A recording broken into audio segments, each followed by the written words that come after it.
Hi everyone, I'm currently in my stay home notice, my SHN. I just got back from a trip last week and currently I can't go out for the next 14 days. Okay, been doing work at home, which is good. Very little distractions, it's just me and my wife at home. She's helping me record this video actually. But while talking to my clients, updating them of the current market situation and all that, some of them have been asking me, should they stop their upgrading plans in light of the current health crisis? Okay.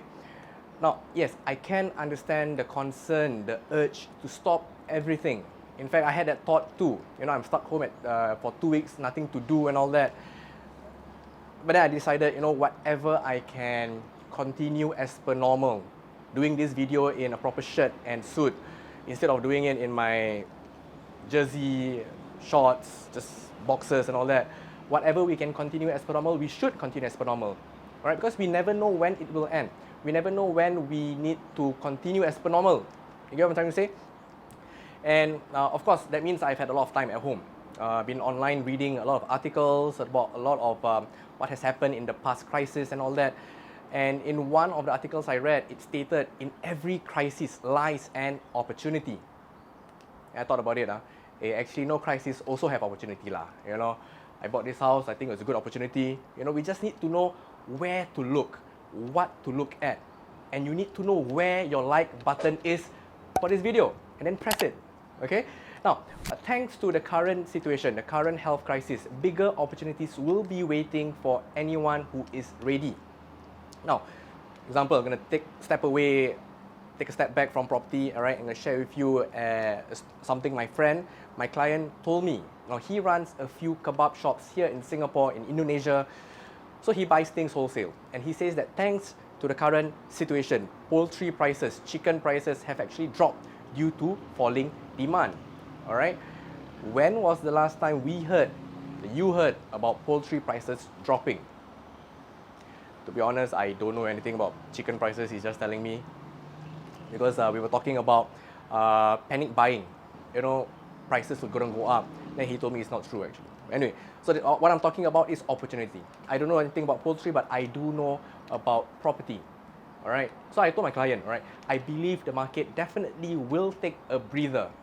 All right. In fact, if not for this breather, all right, we would actually see property prices, private property prices continue to increase. But mind you, if things went as per normal, right, prices wouldn't increase like a rocket ship bursting through the skies, all right? Because with so many cooling measures in place over the past, maybe 6, 7, 8, 10 years, all right, prices would have grown. Prices would grow sustainably. It wouldn't be on a rocket ship to the moon, all right?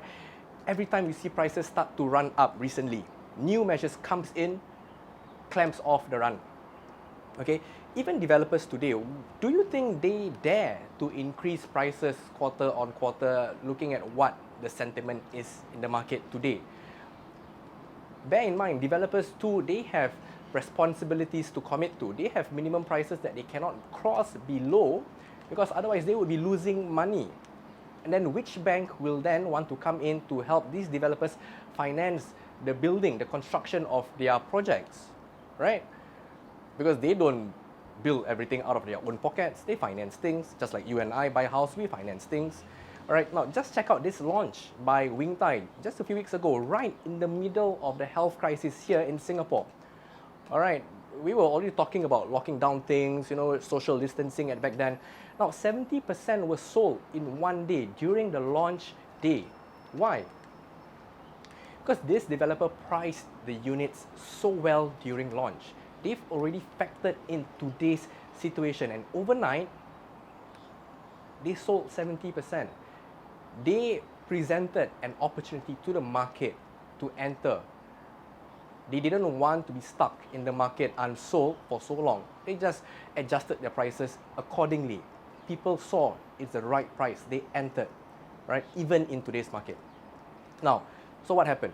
Wing Thai, the developer for the M project, they met their obligations, 70% sold. They've hit their average sales price.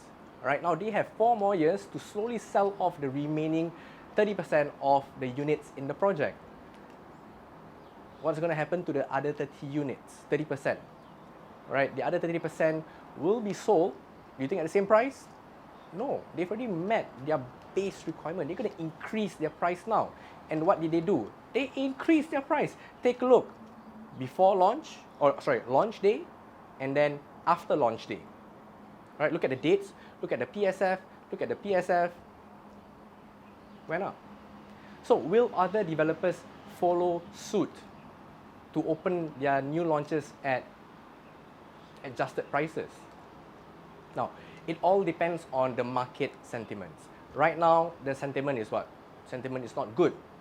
So congratulations if you are lucky enough today to be hunting for a property today in this market, in this climate, in this sentiment. All right, because in light of the current health crisis, if you are planning to upgrade on a you are planning to upgrade to a private property today, now I believe prices would be remaining flat. Prices would remain flat. Okay, maybe we'll see a short dip. Okay, maybe we'll see a short dip.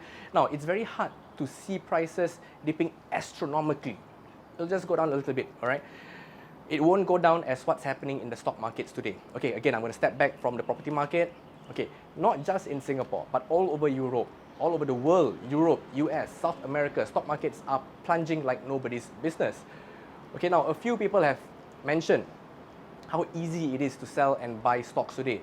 And 2 weeks ago, when everything started to drop, I bought my first stocks in the STI index ETF, some oil stocks, I can't remember, some aviation stocks, some bank stocks, because at that point of time, they were cheap. And guess what? Even though they were cheap back then, I've lost 16% of whatever I've put in. It went further down. All right, now, so, yeah, my wife is on SHN with me right now. She's behind and she's understanding. For the first time, I'm losing 16% of whatever I put in. She knows how much I put in. I've lost 16%. Okay, and that's my point. In less than 2 weeks, I bought stocks and then I decided to sell some of the stocks I bought. That's how fast and easy it is for a first-timer like myself to sell and buy stocks. It's just pressing 2 buttons on my handphone. Buy, and after that I panic sell. And that's my point. In my experience, one of the reasons I believe, I saw how fast stock markets drop is because how liquid it is to invest in stock markets.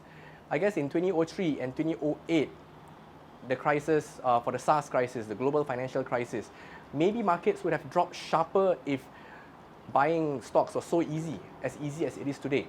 And because of how easy it is, I don't think whatever has happened in the stock markets will happen in the Singapore property market because of how illiquid it is to sell a property investment, or rather how illiquid a property investment is. All right, because today, or in fact, if you are in dire straits and you need cash, your property will probably be your last resort. Why? Because to find a buyer, it will probably take 1 to 2 months on average, and then another 2 to 3 months for the entire process to take place. Now, that's a total of 4 to 6 months for you to cash out. If you are rushing for cash, your property will be the least favorable option for you to find money, right? Now, hopefully, in 4 to 6 months, all right, you've already pressed the like button, you've already subscribed if you haven't already, and in 4 to 6 months, hopefully, more importantly, hopefully we would have seen the end of the health crisis. Now, another thing that will help property prices in Singapore to hold up would be, especially in the resale market, would be the presence of all the cooling measures put in place by the governing bodies. Now, again, if sentiments start to drop, prices will also drop, right? Now, the governing bodies then can consider to remove or relax one by one the cooling measures, the 6, 7, 8, I've lost track how many cooling measures they put in. All right, they can reduce or remove completely the additional buyer stamp duties for individuals who wants to buy more than one property. They can reduce the required 25% cash CPF deposit needed to buy a property. In fact, just 1.5 years ago, it was 20%. All right, I bought this house for 25% down. Hard paid, 25%, I paid up. All right, and before that, it was 20%. Before that, it was 15%. And on top of that, there are also loan restrictions. that they can consider to loosen up to attract buyers back into the market. Now, think about it. I've put in 25% deposit into the house. I'm not over leveraged at all. Okay, I'll talk about it in a while. Okay, so if you are planning to do an upgrade, just sit down and do your preparations first. Speak to whoever you need to, so that when the time is right, you know when to strike. You know, and mind you, by the time you see in the headlines, in the newspapers that says that, oh, it's the right time to buy property, it's the right time to enter, I can tell you it's too late, because those were based on prices transacted 2 to 3 months before print time, before the print time, right? So by the time you see in the news, it's too late, right? So you have to be in the market today to understand, to really sense out what's a good deal. Like this, like the M, right? When it came out in the news, it's too late because by then prices went up. So use this time to get prepared. Use this time, this current period of the health crisis. Take a breather, prepare yourself so that you can strike when the time is right. That's it.